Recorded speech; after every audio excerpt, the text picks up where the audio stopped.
Assalamualaikum warahmatullahi wabarakatuh. Alhamdulillahirabbil alamin. Allahumma shalli ala Muhammad wa ala ali sayyidina Muhammad. Pemirsa tercinta yang dirahmati oleh Allah dimanapun monolog sederhana ini dapat dinikmati. Agama dan kepercayaan apapun saudara yang kami cintai. Berbahagia sekali kita bertemu lagi dalam Indarwanto Hikmatologi, serial berpikir untuk mengajak diri kita masing-masing berpikir melembut cerdaskan hati nurani.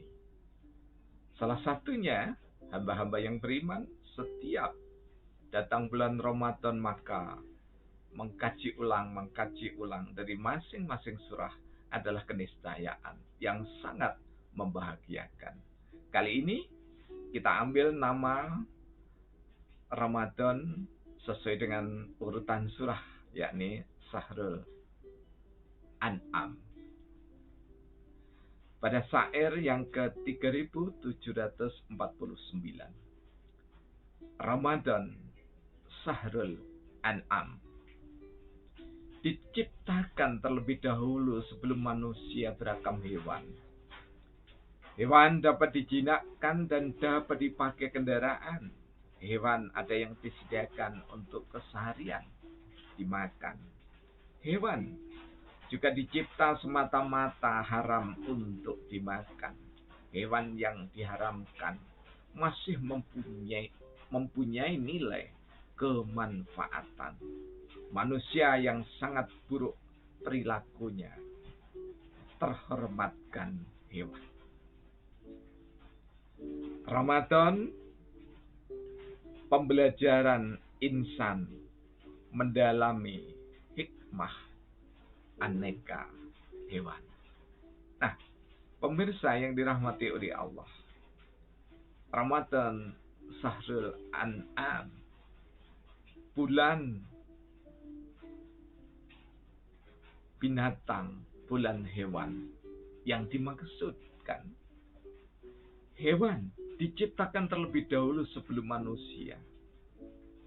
Karena itu di syair ini saya sebut diciptakan terlebih dahulu sebelum manusia, hewan, beragam hewan. Ada hewan yang bisa dijinakkan untuk dipakai kendaraan, namun juga ada hewan yang dipakai untuk menguji manusia. Karena hewan yang dicipta semata-mata haram untuk dimakan insan. Babi contohnya. Dan babi ini juga kalau kita mencoba membaca di dalam Alkitab, daging babi pun itu juga diharamkan di dalam Alkitab saudara kita yang Nasrani. Karena itu Rasulullah Shallallahu Alaihi Wasallam dalam riwayat sahih menuturkan bahwa umat yang paling dekat dengan umat Islam itu adalah saudara kita yang Nasrani. Jadi artinya dekat itu karena dalam sejarah kenabian setelah Nabi Isa alaihissalam atau saudara kita menyebut Kristus, Yesus Kristus, setelah itu adalah Rasulullah Muhammad Sallallahu Alaihi Wasallam. Di samping itu kalau kita mencoba untuk melihat, ya, mencermati di dalam Alkitab ada kesamaan. Kesamaan itu ketika kita bicarakan tidak mencampur adukkan. Tetapi kesamaan itu memang satu keniscayaan untuk diakui oleh segenap insan. Supaya apa? Supaya saling memberi kemanfaatan itu benar-benar terwujud nyata di dalam kesalahan sosial kita. Jadi hewan yang diharamkan itu pun tetap memiliki manfaat. Kenapa Allah menciptakan? Ternyata salah satunya babi itu adalah hewan yang paling dekat, bahkan sangat dekat, nyaris 100% DNA-nya itu sama dengan manusia. Nah, untuk apa diciptakan dan diharamkan oleh Allah? Kalau dalam ilmu daging, ya, mahasiswa yang belajar ilmu daging,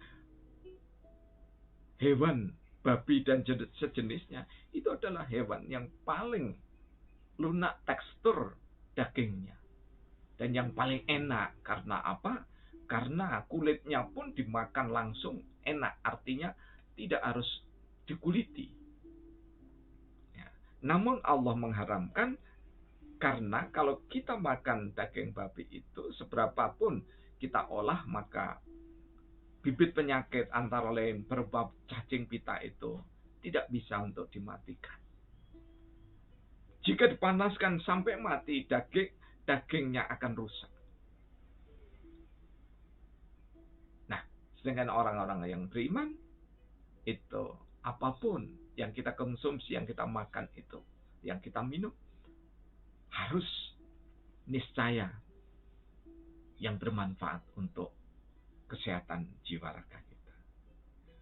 Karena itu, manusia yang buruk perilakunya, yang zalim kepada sesama manusia, jika melewati batas, Allah menggambarkan ulaika kal an'am bal hum adun.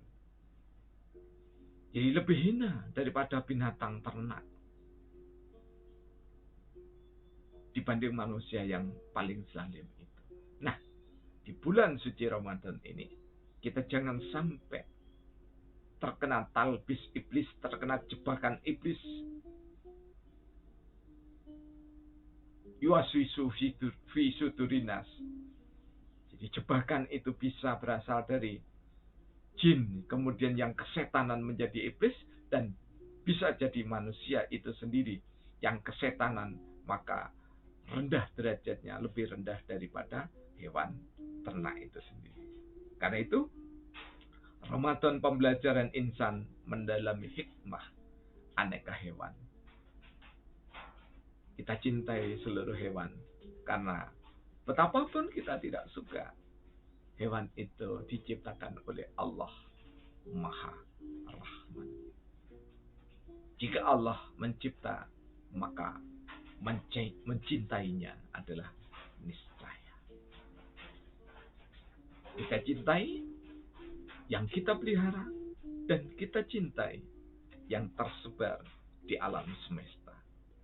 Ketika cinta ditaburkan untuk hewan, maka hewan-hewan itu dengan gaya sholatnya, dengan gaya tasbihnya masing-masing, sesuai dengan ketentuan atau hukum Allah sunatullah, mereka pun berdoa untuk alam semesta ini, juga berdoa untuk hamba-hamba Allah yang mengasihinya. Billahi taufiq wal hidayah. Wassalamualaikum warahmatullahi wabarakatuh.